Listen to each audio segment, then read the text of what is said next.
তোমরা জামাত ইসলামীকে নিষিদ্ধ করেছো, আর আমি তোমাদেরকে গোটা পৃথিবীতে নিষিদ্ধ করে গোটা পৃথিবীর 1 ইঞ্চি জমি থাকবে না যেখানে তুই পা ফেলতে পারবি। সুলতান, আমার রাজ্যে 1 ইঞ্চি জায়গা তোর জন্য আমি বৈধ রাখবো না, গোটা পৃথিবীতে তোর জন্য আমি অচল করে দিলাম। যতদিন পর্যন্ত মসজিদের ইমাম এবং বাইরের ইমাম এক না হবে, ভালো করে খেয়াল করেন, যতদিন পর্যন্ত মসজিদের ইমাম এবং বাইরের ইমাম, ইমাম মানে কি নেতা, তো মসজিদে আসলে ইমাম বলি আর বাইরে গেলে কি বলি নেতা বলি। ওই বাইরের নেতা যতক্ষণ ইমাম না হবে, আবার মসজিদের ইমাম যতক্ষণ পর্যন্ত বাইরের নেতা না হবে, বুঝে গেছেন, বক্তৃতা শেষ। যতক্ষণ পর্যন্ত বাইরের নেতারা মসজিদে ইমাম হন নাই ততক্ষণ পর্যন্ত মদিনায় শান্তি প্রতিষ্ঠা হয় নাই। যতক্ষণ পর্যন্ত মসজিদের নববীর ইমাম মদিনা রাষ্ট্রের রাষ্ট্রপতি হয় নাই ততক্ষণ পর্যন্ত মদিনায়। এখানে এখন আপনারা সব দায়িত্ব চাপাই দিয়েছেন, এখানে আমাদের একটা সমস্যা আছে। এই মসজিদে যারা বসছে, আমাদের সমস্যা হলো আমরা সব দায়িত্ব চাপাই দিয়েছি যারা বাইরে কি আছে, নেতা আছে, আর আমরা যারা মসজিদের ইমাম হয়ে চুপচাপ বসে আছি, আমাদের যেন কোনো কি নাই, সবখানে এরকম যে আলহামদুলিল্লাহ একটা তো পাইছি। অথচ এই ভাগাভাগির কাজ কিন্তু তৎকালীন সময়ের মুশরিক মুনাফিক জাহেলরা রাসূল সাল্লাল্লাহু আলাইহি সাল্লামকে এই প্রস্তাবই দিয়েছিল যে মোহাম্মদ তুমি তো একবার খারাপ নেই, আমরা এখানকার নেতা আর তুমি ওখানকার নেতা কেন, আবার ভুলে গেলে তো হবে, আমরা এখানকার নেতা থাকবো আর তুমি ওখানকার, তোমারটা নিয়ে আমরা টানাটানি করবো না, তুমি দয়া করে আমাদেরটা নিয়ে টানাটানি করবা না, তাহলে আমরা ঠিকঠাক মতো থাকি। তাহলে তোমার উপরে যে মাইক চলতেছে মাইকটা একটু কি হবে, তো রাসূল সাল্লাল্লাহু আলাইহি ওয়াসাল্লাম বলেছেন আলহামদুলিল্লাহ। সূরা কাফিরুন শুধু নাযিল হয়েছে, তার আগে তো আয়াতই নাযিল হয়েছে। বিসমিল্লাহির রহমানির রহিম, ওয়াদ্দু লাউ তুদহিনু ফায়াদহিনু ফালা তুতিল কাফিরিন ওয়াল মুকাজ্জিবিন ওয়াল মুনাফিকিন। খবরদার মুহাম্মদ রাসূলুল্লাহ সাল্লাল্লাহু আলাইহি ওয়াসাল্লাম, আল্লাহ তাআলার সাথে সাথে এটার জন্য কোনো অপেক্ষাও করা হয়নি, খবরদার নেতৃত্ব এবং ইমামতিত্ব এই দুইটা যতক্ষণ পর্যন্ত এক না হবে ততক্ষণ শুধু সমাজে শান্তি না, তুমি মুহাম্মদ নিজেও কালকে কিয়ামতের দিন রিসালাতের দায়িত্ব পালন করছো, এইটা আমাদের কাছে গ্রহণযোগ্য। আপনাদের আমাদের ভাবখানা হলো সমাজে শান্তির জন্য নেতৃত্বের পরিবর্তন প্রয়োজন। আর আমি আপনাকে বলছি আপনার ইমানকে আল্লাহর কাছে গ্রহণযোগ্য এবং কাল কিয়ামতের দিনে জাহান্নাম থেকে বেঁচে জান্নাতে যাওয়ার জন্য ইমামতিত্ব এবং নেতৃত্ব এক না করা পর্যন্ত না দুনিয়ায় শান্তি পাবেন না পরকালে মুক্তি পাবেন। ভাবখানা এরকম যে এটা একটা প্যাটের ব্যাপারে, ভাবখানা এরকম যে এটা জামা কাপড়ের ব্যাপার, ভাবখানা এরকম যে একটা টিউবওয়েল আর বম পাওয়া যায়, এটা তো ভাবখানা এরকম না, এটা শুধু টিউবওয়েল পাপার প্রশ্ন না। মাসুদ ভাই টিউবওয়েল দিতে পারলে ঠিক আছে আছি, নাহলে কিন্তু আমি নাই। আল্লাহ রাসূল সাল্লাল্লাহু আলাইহি ওয়াসাল্লামকে ঠিক এই কথাই কাফির মুশরিকরা বলেছিল, আল্লাহর রাস্তায় কেউ কষ্ট নিয়েন না, এই কথাই বলেছিল। মোহাম্মদ কিসের ইমানের কথা বলো, আগে আমাদের পেটে কি দাও, ভাত দাও, আমাদের দুনিয়ার সমস্যার সমাধান করো। আর আল্লাহ রাসূল সাল্লাল্লাহু আলাইহি ওয়াসাল্লাম বলেছেন আগে তুমি বিশ্বাসের জায়গাটা ঠিক করো, ওয়ায়াজআল লাহু মাখরাজান।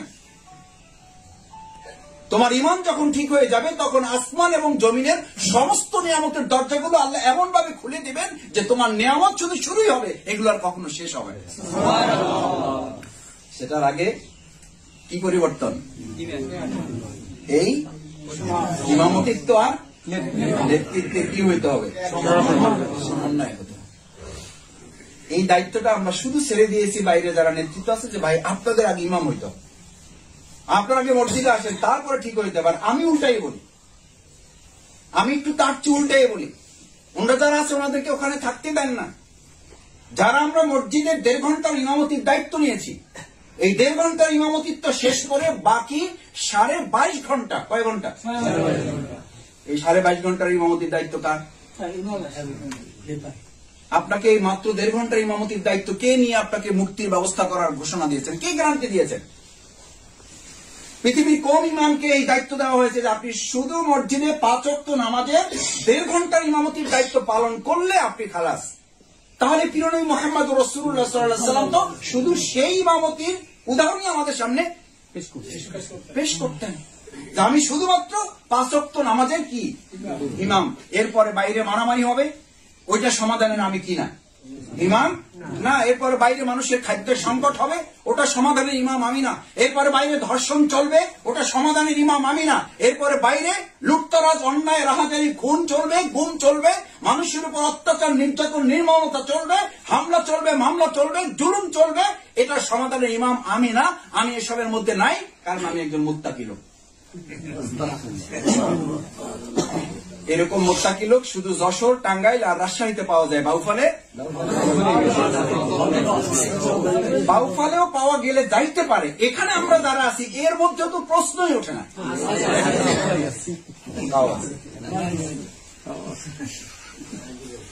আমি তো মনে করছিলাম শুধু যশোর পর্যন্ত এটা রাখলে চলে। এরপর আপনারা বাউফল পর্যন্ত আসলেন, এখন কোন পর্যন্ত আসছি? মসজিদ পর্যন্ত আসছি। বাংলাদেশ জামাত ইসলামী অন্যান্য সমস্ত দলের সাথে, শুধুমাত্র অন্যান্য সমস্ত মানব রচিত মতবাদ সম্পলিত দল না, অন্যান্য সমস্ত ইসলামী দলগুলোর সাথে এবং অন্যান্য সমস্ত মানব রচিত মতবাদ সহ অন্যান্য সমস্ত দলগুলোর সাথে মৌলিক তিনটা পার্থক্য। অন্যান্য সমস্ত দলের প্রথম লক্ষ্য হচ্ছে যা সফলতা, যা ব্যর্থতা সব দুনিয়া থেকে হবে, শেষ হবে, শুরুও হবে। সফলতা ব্যর্থতা সব কোথায়? এখানেই। আর বাংলাদেশ জামাত ইসলামীর সফলতা এবং ব্যর্থতা দুটোর কোনটাই এখানে কি হবে না, নির্ধারিত। আমরা এখানে চূড়ান্ত সফল হব না, চূড়ান্ত ব্যর্থ হব না। আমি শফিকুল ইসলাম মাসুদকে যদি আজকে মন্ত্রী ঘোষণা দিয়ে দেন আপনারা এখান থেকে, সরকার যদি আমাকে এখন গাড়ি পাঠিয়ে একটা পতাকা উড়িয়ে পথ করে আমাকে বঙ্গভবনে একটা শপথ দিয়ে দেয়, শফিকুল ইসলাম মাসুদ সফল, যদি সে জাহান্নামী হয়? মুখের কথায় বলবেন না, ভালো করে বলছি, খেয়াল করে শুনুন। আমি সবসময় নাসিরউদ্দিন হুজার একটা গল্প মনে থাকে আর কি। সবাই একটা জায়গায় বিয়ে খাওয়ার জন্য যাচ্ছে, উনি উল্টা যাচ্ছেন। উনি যাইতেছে সব লোকের উল্টা। যেমন আমরা এখান থেকে বের হয়ে যখন যাবেন স্বাভাবিকভাবে একটা গতিতে যাবেন, এক লোক টার্গেট করে উল্টা আসতেছে। ওই লোকটার নাম হলো কি? নাসিরউদ্দিন হুজা। তার সমস্ত গল্পের মধ্যে একটা কি থাকে? একটা শিক্ষা থাকে। তো লোকেরা জিজ্ঞেস করতেছে যে হুজুর সবাই একদিকে যাইতেছে, আপনি উল্টা যাইতেছেন, ঘটনা? বলছে আমি যে উল্টা যাইতেছি একটা ঘটনা আছে। সবাই যেভাবে একদিকে যাইতেছে তাতে আমার সন্দেহ হইতেছে যে পৃথিবীটা ওই দিকে কি হয়ে যেতে পারে, যাইবে যেতে পারে। আমি ব্যক্তি অন্তত একা উল্টা দিকে যাই, চেষ্টা করতে তো অসুবিধা নাই, পৃথিবীটাকে কি করি আর মোটা রক্ষা করি। এরপরে কি হবে সেটা অন্য ব্যাপার। তো যখন যেখানে নির্বাচনী প্রোগ্রাম চলে আমাদের, আমি সেখানে একটু আদর্শিক কথা বেশি বলি, আর যেখানে পুরো সাংগঠনিক প্রোগ্রাম হয় সেখানে আমি একটু নির্বাচনে কথা বলি। কি করার জন্য? একটু ব্যালেন্স। আপনারা এখন ফুল একটা মেজাজে আছেন। কি মেজাজে? যে মাসুদ ভাই যদি 20 মিনিট কথা বলে তাহলে 19 মিনিট 59 সেকেন্ড কিসের উপরে কথা বলবেন, আর শেষে বলবেন আমাদের কিন্তু জান্নাত জাহান্নামও আছে। ঠিক আছে ভাইয়েরা, মনে রাখবেন, এটাও কিন্তু আমাদের খেয়াল রাখা দরকার। আলহামদুলিল্লাহ, আপনারা আমাদের জন্য দোয়া করবেন। ভুল, কষ্ট নিয়েন না, কেউ লাভ হবে না, কোনো লাভ হবে না। আপনি এখন চোখ বন্ধ তো হবেই। এখন একটু বুঝার জন্য 30 সেকেন্ড চোখ বন্ধ করে বুকে হাত দিয়ে ভেবে দেখুন, চোখ বন্ধ হলে আপনার শফিকুল ইসলাম মাসুদ কি কাজে লাগবে। চোখ বন্ধ করার পর আপনার সন্তান, স্ত্রীরা প্রথম প্রতিযোগিতায় লিপ্ত হবে আপনার কবরে রাখার জন্য। প্রথম আপনার খুব কাছের মানুষ এসে হাতের ঘড়িটা খুলবে, বুকের জামার বোতাম গুলো খুলবে, মোবাইলটা পকেট থেকে নিয়ে নিবে, টাকা পয়সা মানি ব্যাগ থাকলে ওগুলো আপনার পকেটে দিয়ে দিবে। এগুলো বাইরের মানুষরা নিবে? আমার ভাইয়েরা, এই যে পৃথিবীর কোন দল আপনাকে বলে না, কোন দল বলে না, অথচ এটাই বাস্তবতা, এটাই নির্মমতা, এটাই আপনার জীবনের সবচেয়ে বড় সত্য। বাংলাদেশ জামাত ইসলামীর সাথে অন্যান্য সমস্ত দলের দ্বিতীয় পার্থক্য হচ্ছে ওনারা শুধু দুনিয়ার এই জীবনের কথা বলেন, আর বাংলাদেশ জামাত ইসলামী ওই জীবনের কথা প্রথম বলে এই জীবনটাকে কাজে লাগাতে হবে সেই কথা আপনাকে স্মরণ। মূলত ইমানদারদের জন্য জীবন এটা আসল না, আসল কোনটা? قدمت لحياتي فيومئذ لا يعذب عذابه أحد ولا يوثق وثاقه أحد। قدمت لحياتي, ওলামায়ে কেরামগণ আছেন, قدمت لحياتي, আমি আমার জীবনের জন্য যদি কিছু পাঠাতাম, তার মানে জীবন এটা আসল না, এটা হলো নকল জীবন। আসল জীবন কোনটা? মৃত্যুর পরেরটা। আর আপনি সেইটাকে বলেন মরণ। আসল জীবন ওইটা, আর এটা হলো নকল জীবন, প্রতারণার জীবন, ধান্দাবাজির জীবন। আমরা একটু কষ্ট পেলে দিক ওদিক করলে আমরা একজন আরেকজনের কাছে নালিশ দিই, হ্যাঁ রফিক ভাই মাসুদ ভাইয়ের কাছে খুব আশা করে গেছিলাম, কিন্তু আসলে যা বাইরে থেকে দেখছি ব্যাপারটা ওরকম না, একটু মনে হয় প্রতারিতই হইলাম। তা আমি মাঝে মধ্যে বলি যে আপনি তো একটু প্রতারিত হয়েছেন, তাও তো একজন আর তারা হয়েছেন। আর আল্লাহ তাআলা আগে ভাগে আপনাকে বলেই দিয়েছেন ওয়ামাল হায়াতুদ দুনিয়া ইল্লা মাতাউল গুরুর, গোটা পৃথিবীটা একটা প্রতারণা ছাড়া কিছুই নয়। সেই জন্য তো আপনার রোজা রাখা উচিত, সিজদায় নত হয়ে মাথাটা দিয়ে রাখা উচিত যে এখন পর্যন্ত শুধু একজন শফিকুল ইসলাম মাসুদ আপনার সাথে প্রতারণা করেছে, গোটা পৃথিবী এখনো প্রতারণাটা ওইটা সারে নেই। সেখানে আপনি এক্স ওয়াই জেড উমুকে তুমুকে, আমি আপনাদেরকে অনুরোধ করি ডক্টর শফিকুল ইসলাম মাসুদের কোন আদর্শ নাই, ভুল। অধ্যাপক শাহ আলমের কোন আদর্শ নাই। জামাত ইসলামী আদর্শের জন্য মাওলানা মওদুদী রহমতুল্লাহর আদর্শের কথাও কখনো আমরা বলি না।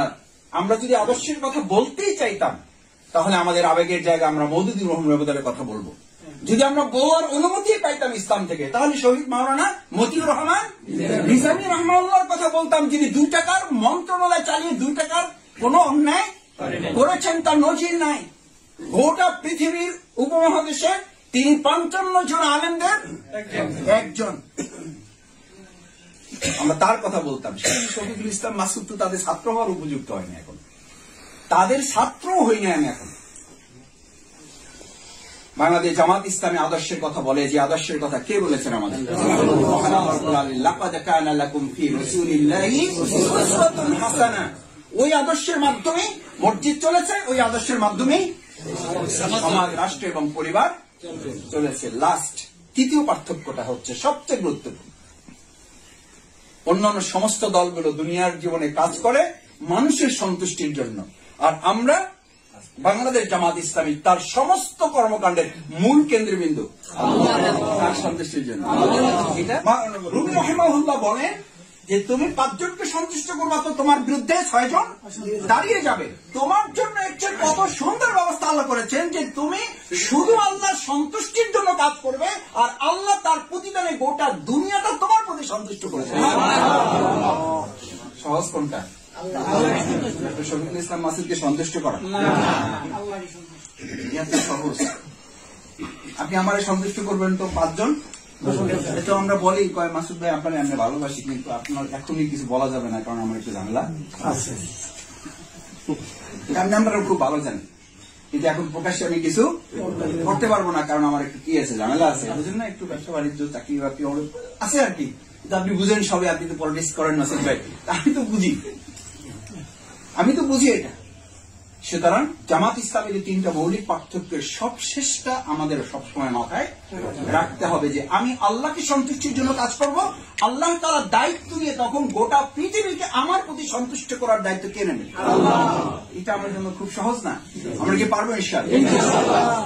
তৃতীয় কথা হচ্ছে সম্মানিত ভাইয়েরা, এই যে জমিন আমরা চাষাবাদ করছি, দায়িত্ব পালন করছি, এই জমি চাষ করতে গিয়ে আপনারা নিশ্চয়ই খেয়াল করেছেন এই জমিটাকে আল্লাহ তাআলা এই জমির মতো করে আমাদেরকে নাম দিয়েছেন আর দুনিয়া মাজরাতুল আখিরাহ। এটা হচ্ছে শস্য ক্ষেত। কোন জায়গা? আখিরাতে শস্য ক্ষেত। আসলে তো আমরা এই জায়গার জন্য সৃষ্টি হয়েছিলাম না, আমাদেরকে তো রাখা হয়েছিল কোথায়? জান্নাতে। এখন আছেন কোথায়? কিসের জন্য আছেন? ভুলের জন্য যদি ঢাকা থেকে কাউকে কোনো ত্রুটির জন্য বান্দরবান, রাঙামাটি, খাগড়াছড়ি পাঠায়, ওইটাকে কি পিরিয়ড বলে? পানিশমেন্ট পিরিয়ড বলে। কি পিরিয়ড? কোথায় পাঠাইছে?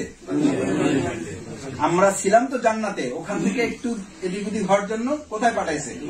কি পিরিয়ড চলতেছে? সেই পানিশমেন্ট পিরিয়ডে আপনি ডাক্তার, আপনি ইঞ্জিনিয়ার, আপনি লয়ার, আপনি ব্যারিস্টার, আপনি লেকচারার, আপনি গবেষক, কি কত পরিচয় আপনার। অথচ এই পরিচয় জগৎটাকে আল্লাহ রাসূল সাল্লাল্লাহু আলাইহি ওয়াসাল্লাম বলেছেন কিচ্ছু না এগুলো। আর দুনিয়া সিজনুল মুমিনিন, এটা মুমিনদের জন্য স্রেফ জেলখানা। যেখানে কারা থাকে? এত দূর থেকে কথা বলেন কেন? একটু নিজে নিজে কথা বলবেন। আসামি মানে জেলখানে কারা থাকে? ইংলিশে বলেন তাহলে আর একটু ভালো বুঝবেন। ক্রিমিনালরা থাকে। কারা থাকে? ক্রিমিনালরা থাকে। তো আল্লাহ রাসূল সাল্লাল্লাহু আলাইহি ওয়াসাল্লাম এই দুনিয়াটাকে ইমানদারদের জন্য ক্রিমিনাল বলতেছি না আপনাদেরকে, এখন তো নিজেরা গবেষণা শুরু করছে। নবী রাসূলগণ এই কথা নিজেরা স্বীকার করেছেন, ওমা উবারিউন নাফস, আমি তো নিজেকে নিরপরাধ মনে করি না। ইন্নান নাফসা লাআম্মারাতুন বিসসু, আমার মধ্যে একটা নফস আছে যেটা আমাকে সবসময় ক্রিমিনালের কাজের দিকে কি করে, ধাবিত করে। ভাইয়ের এই কথা এই জন্য বলেছি যে এই দুনিয়ায় যারা আমরা আছি, দুনিয়াটা শস্য ক্ষেত্র, এটা একটা জেলখানা। এখানে আরামের চিন্তা করাটাই বরং আপনার কষ্টের ওখান থেকে শুরু। এখানে আরামের চিন্তা করেন কেন? এখানে পাওয়ার চিন্তা করেন কেন? দুনিয়াটা ইমানদার জন্য পাওয়ার জায়গা না, একটা দেওয়ার জায়গা। পাবেন কোথায়? আখিরাতে। আর এখানে যদি পাওয়ার চেষ্টা করেন, পাওয়ার জায়গা যেখানে, সেখান থেকে বঞ্চিত হবেন। এবার আপনি ঠিক করেন, আপনি পেতে চান না দিতে চান? দেখি যারা যারা পেতে চান তারা হাত তোলেন তো।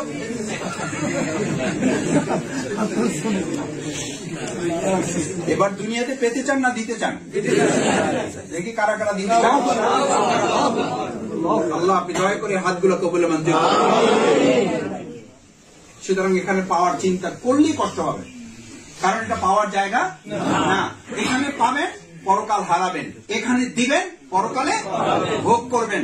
কারণ এখানে সর্বোচ্চ কত বছর পাবেন? 20 বছর, 50 বছর, 80 বছর, 100 বছর। 80 বছর পর পাইলেই বা কি করবেন?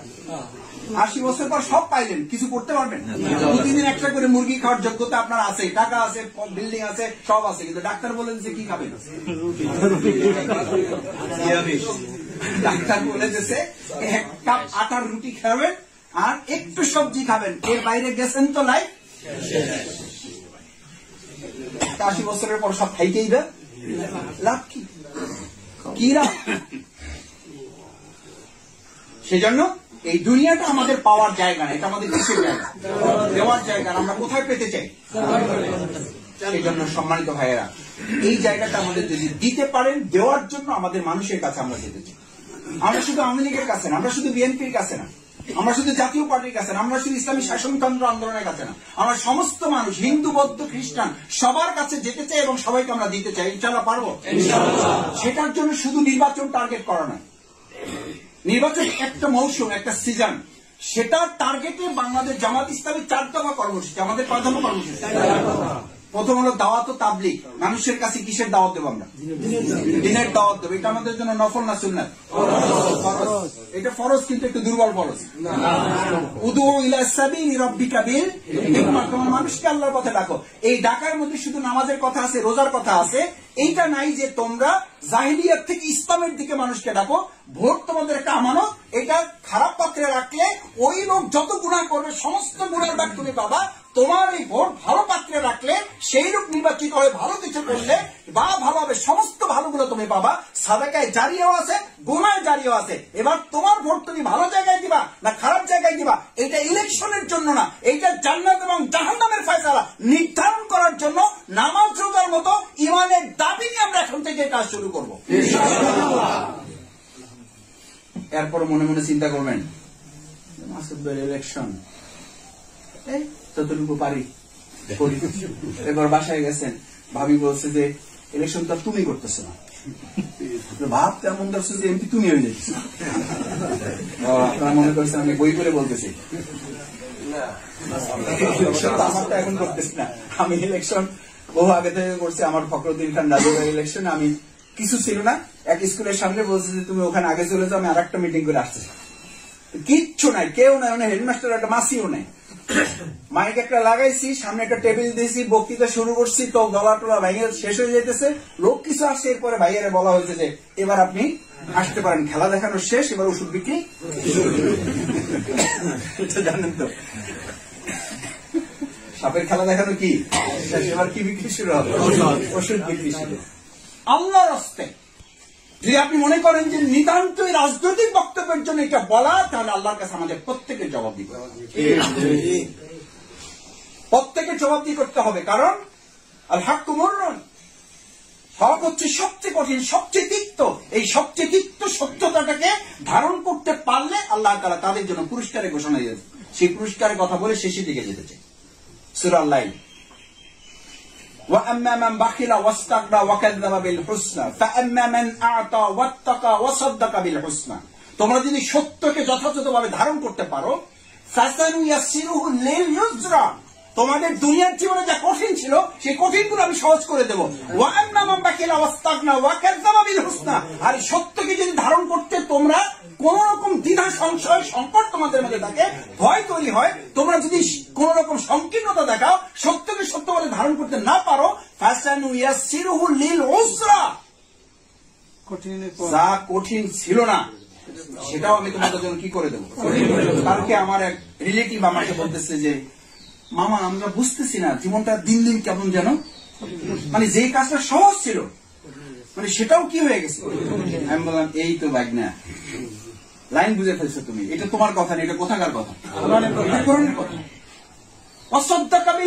সত্যকে সত্য বলে যদি আপনি সাহস করে দাঁড়িয়ে যেতে পারেন তাহলে কঠিনটা আপনার জন্য কি হয়ে যাবে।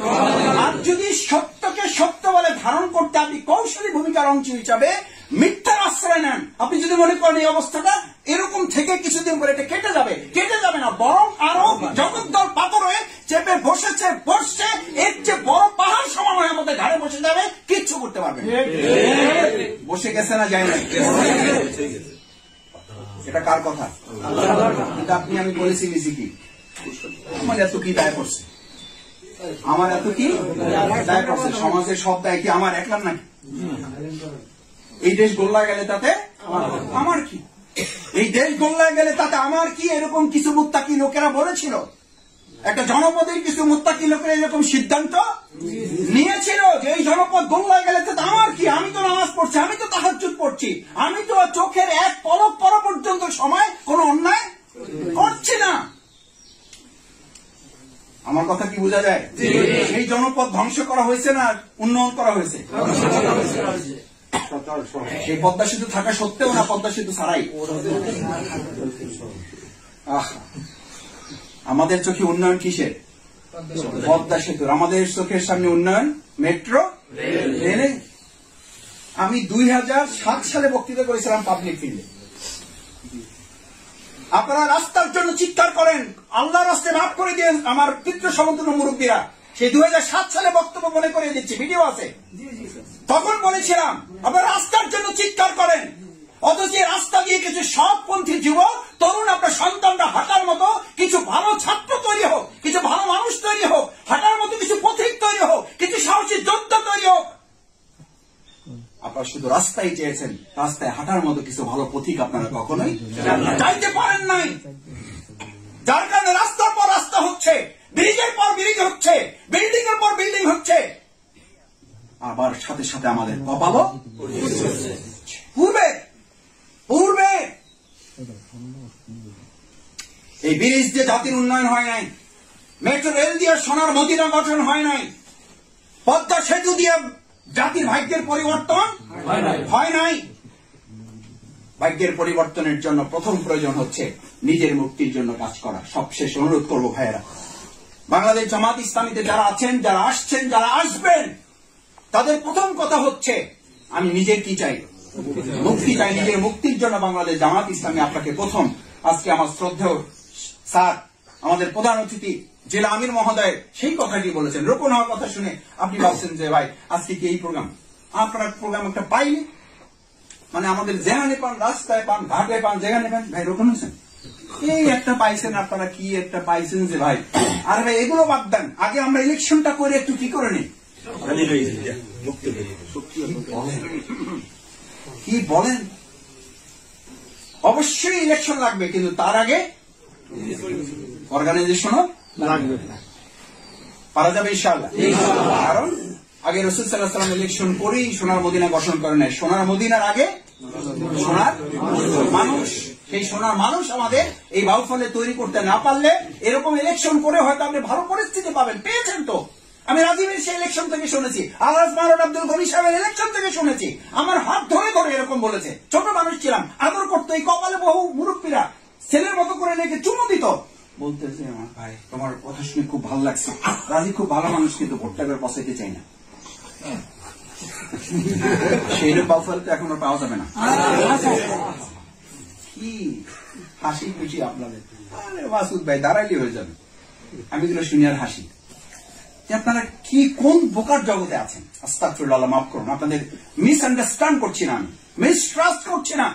এই বদলপুরা বাজারে আমি জাস্ট কথা বলে দাঁড়িপাল্লা প্রতীকের ভোটটা চেয়ে পাশে আরেকজনের কাছে গিয়েছি, নৌকার আরেকজন এসে ওনার কাছে হাতটা ধরার সাথে সাথে বলছে যে ভাই নৌকা ভোট দিয়ে দেবো, আগে এবার বলে দিচ্ছেন, আপনি আবার আমার আসছেন কেন? আমি জাস্ট ঘুরে এসে ওনাকে বললাম, চাচা কি বললেন এটা? কয় ভাতিজা তুমি এটা বুঝবা না, ভোট এক জায়গায় দিব, এটা তো ভিন্ন জিনিস, এইবার তো অন্তত ভোটটা পছানো যাবে না, তোমরা প্রস্তুতি নাও, সামনে ইনশাল্লাহ তোমরা পাবা। অথচ আমি হাত ধরার সাথে সাথে আমাকে কি বলছিল, দিয়ে দিচ্ছে। এটা নিয়ে তোমার চিন্তা করা, তুমি আমার কাছে সময় নষ্ট করো না। এই লোক বাউফলে এখন তো কেউ নাই আলহামদুলিল্লাহ। কেন বলেছি জানেন? কেন বলেছি জানেন? বলেছি এই জন্য যে এখনো এই ধারণা নিয়ে বাস করেন যে মাসুদ ভাইদের মতো, ফখরুদ্দিন খান রাজি ভাইদের মতো, আলহাজ মাওলানা আব্দুল গনি ভাইদের মতো, মাওলানা রফিকুল ইসলামদের মতো, অধ্যাপক শাহ আলমদের মতো লোকদের ভালোবাসা যায়, তাদের সাথে থাকা যায়, তাদের সাথে সংসার করা যায়, কিন্তু তাদেরকে একটা ভোট দেওয়া যাবে না। কারণ ভোট দিলে ভোটটা কি হবে?